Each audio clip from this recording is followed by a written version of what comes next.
To me, Global Reach Out is inspiring. It's connecting with God, reaching out to the world, and impacting life. The stories that shared is so personal and it deeply impacted me. Global Reach Out to me is reach out to the truth. Connecting hearts, connecting lives.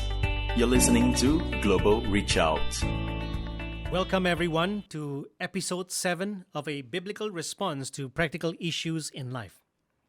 Today, I will talk about the issue of conflict. Let me begin by asking you a question, and that is this. Did you ever get into an argument or disagreement or conflict with someone over something? We all did in one way or another, right? And the truth is, we still do even today. We still get into argument, quarrel, or conflict with people around us. In fact, some of us might be right in the middle of a conflict with someone over something. Question: why? Why is that the case? Why do we argue? Why do we quarrel? Why do we end up becoming enemies? Why do we break our relationship with each other in our marriage, in our love relationship, in our families, and in our friendships? Why do we end up in a conflict with each other? Do you know why? What do you think is the root cause of our arguments, disagreements, quarrels, fights, breakups? What is the root cause of all our conflicts with each other? In James chapter 4, verse 1 to 3, God tells us through James that conflicts arise from unmet desires in our hearts. When we feel we cannot be satisfied unless we have something we want or think we need, our desires turn into demand. And if someone fails to meet that desire, that's when we argue, quarrel, and fight with him or her to get what we want.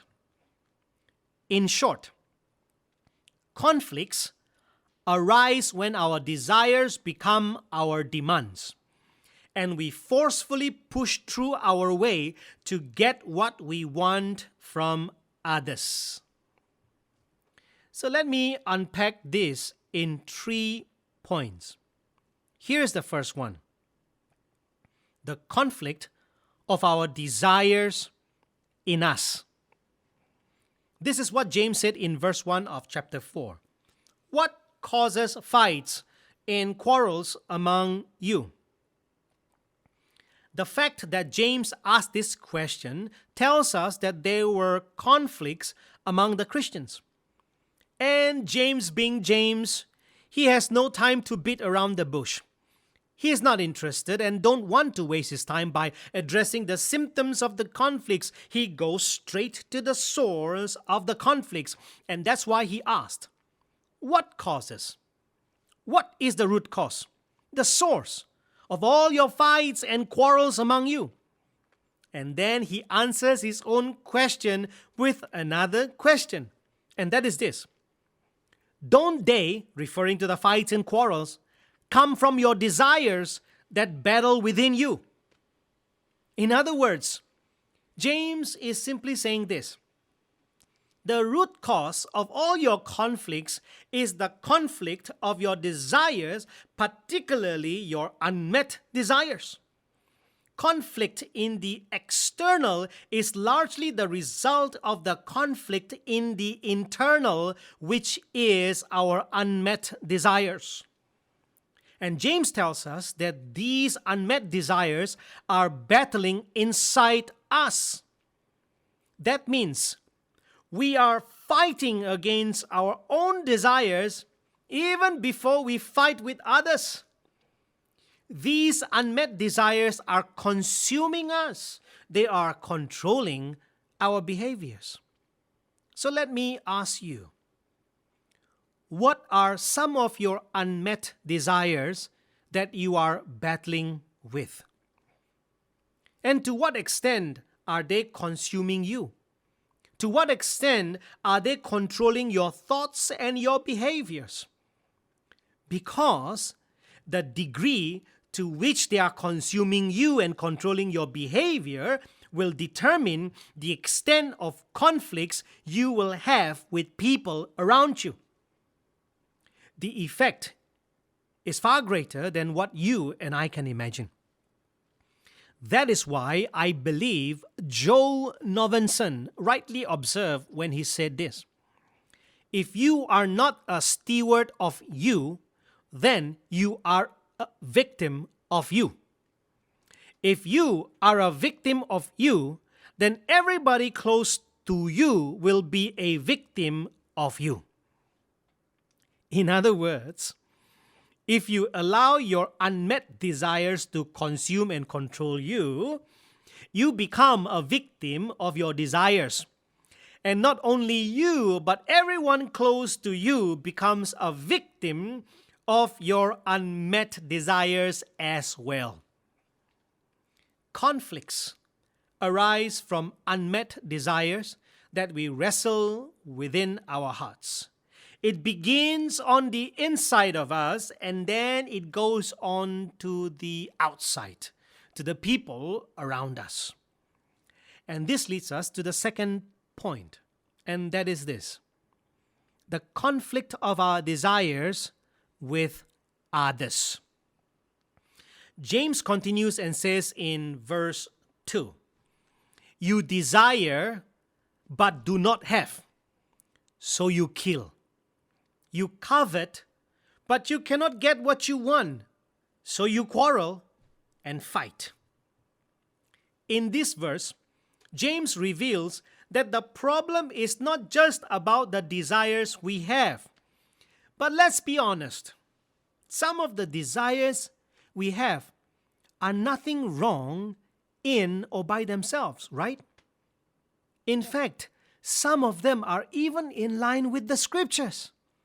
For example, the desire for a loving, intimate relationship with our spouse, the desire to see our children grow in the fear of the Lord, obedient and kind, the desire to be good stewards of our finances or resources, the desire for our parents to be loving, patient, and understanding, the desire to see our leaders and members and the whole church grow spiritually mature, the desire to be attached, married, have lovely and cute kids, the desire to have our own nice house, the desire to have a job with good salary, get promotion, get a raise, the desire to be loved, cared, respected, treated well, and the list can go on. Of course, there are also desires that are inherently wrong, right? For instance, the desire of lust, greed, pride, and many others. The issue is not just about our desires, whether they are good or evil.